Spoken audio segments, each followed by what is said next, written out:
सबसे पहले तो आप हज़रात का शुक्रिया, आपके हवाले से हमारी बात कौम तक पहुंचती रहती है।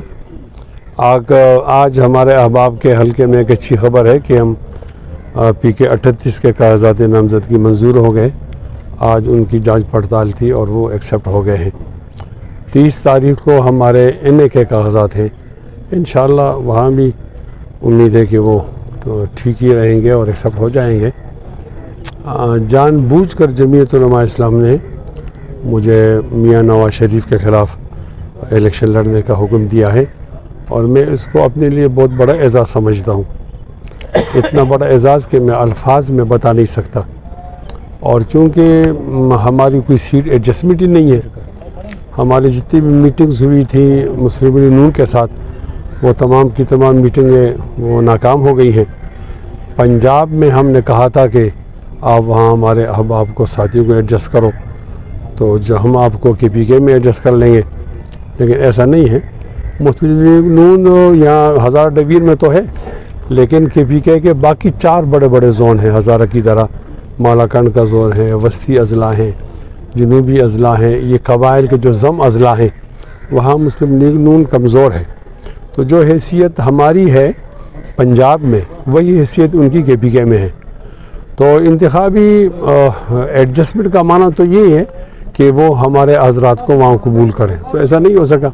जब नहीं हो सका तो फिर हम मुकाबला करेंगे इंशाअल्लाह। ये ठीक है कि हम एहतराम भी करेंगे, मियां नवाज शरीफ साहब का भी एहतराम करेंगे, हम मरियम बीबी का भी एहतराम करेंगे और हम कैप्टन साहब का भी एहतराम करेंगे।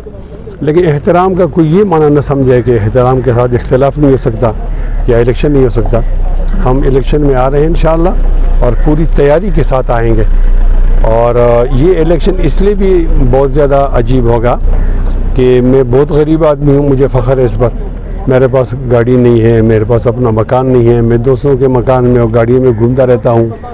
तो वो बहुत ज़्यादा अमीर हैं, तो लोगों का भी एक टेस्ट होगा कि वो गरीब तरीन को पसंद करते हैं या अमीर तरीन को पसंद करते हैं। और दूसरी बात जो है, वो बहुत सारी बातें हैं, वो इंशाअल्लाह वक्तन फ़वक्तन आएंगी। मैंने बहुत सारा मवाद जमा किया है और तमाम मवाद को मैं पहले कैंपेन के अंदर नहीं बताऊंगा। इंशाअल्लाह बाकायदा कैंपेन का आगाज़ कर रहे हैं और यहाँ लोगों को बताएंगे। हम अपने झंडे और एजेंडे के साथ आएंगे, मियाँ साहब अपने झंडे और एजेंडे के साथ आएंगे। ये ठीक है कि तमाम जमातों के मुकाबले में हमारी इनकी क़ुर्बत ज़्यादा है और हमारा इन पर एहसान भी है कि जब वो बाहर थे और कोई भी आदमी इमरान खान या उस हुकूमत का मुकाबला नहीं कर सकता था, तो मौलाना फजल रहमान साहब ने उनके लिए बहुत ज़्यादा मेहनत की, खड़े रहे और धरने दिए और उन्होंने मिलियन मार्च किए, यानी हकीकी अपोजिशन का किरदार अदा किया। अगर हकीकी अपोजिशन का किरदार अदा ना होता तो आज तो मियाँ साहब लोग नज़र ही नहीं आते। तो अब अल्हम्दुलिल्लाह उनका अगर वजूद है तो उसके अंदर हमारा बहुत बड़ा हिस्सा है। हो सकता है मियाँ साहब इन बातों को देखकर वो हमारे लिए सीट खाली कर दें, ये भी तो हो सकता है ना। यानी एडजस्टमेंट का माना तो ये नहीं कि आप बैठेंगे, ख़ुद भी तो आदमी बैठ सकता है। बहरहाल मेरी राय ये है कि वो अपने झंडे और एजेंडे के साथ आएँ और अपने मंशूर की बात करें, और हम अपने झंडे और एजेंडे के साथ आएंगे, हम अपने मंशूर की बात करेंगे, लोगों पे छोड़ देंगे। इतनी गारंटी मैं देता हूँ कि इंशाअल्लाह हमारे मुँह से कोई बेअदबी का लफ्ज़, कोई गुस्ताखी का लफ्ज़, या जिस तरह लोगों की आदत है कि सियासत के अंदर वो अगले आदमी की इज़्ज़त नफ्स को मजरूह कर दें, इंशाअल्लाह नहीं होगा। और बहुत बड़ी ख़बर होगी कि मौलाना फजल रहमान साहब की अहमियत और मकबूलियत का अंदाज़ा हो जाएगा कि जब ये ख़बर आई कि मौलाना फजल रहमान के एक कारकुन ने मियाँ नवाज शरीफ साहब को हरा दिया है। इतनी बड़ी ख़बर होगी कि ये कई दिन तक ब्रेकिंग न्यूज़ जारी रहेगी और ये तारीख़ का एक अमल होगा।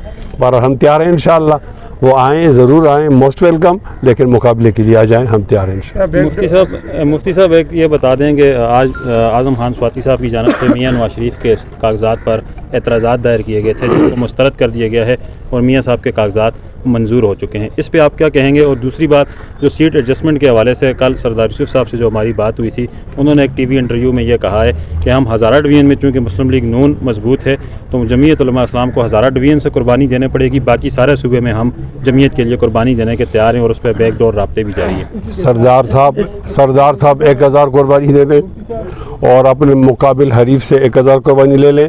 हमारा और मियाँ साहब का मुकाबला जारी रहेगा। जो मियाँ साहब के कागजात मंजूर हुए हैं उस पर क्या कहेंगे? ये अच्छा हुआ ना, अगर उनके कागजात मुस्तरद हो तो मज़ा ना आता ना। अगर मियाँ साहब का आज़ाद मंजूर है तो इसका माना ये है कि मुकाबला यकीनी हो गया, तो मैं इस यकीनी मुकाबले के लिए खड़ा हूँ ना मैदान। और ये एक बात और ही बताऊँ, अखलाकी तौर पर ऐसा नहीं कि मियाँ साहब को देख कर मैं आया हूँ। मैं 2018 के दरिया उम्मीदवार था और मुस्लिम लीग नून के उम्मीदवार के मुकाबले के अंदर मैं खड़ा था और 50,000 के लगभग हमने वोट लिए हैं, कोई ऐसी बात नहीं, सामने बात है। अब हल्के में मैं हूँ, वो आए ना बाहर से, तो लिहाजा ये गिले भी कोई नहीं कर सकता। इंशाअल्लाह ये जमहूरियत का हुस्न है कि यहाँ इस तरह के मुकाबले किए जाएँ।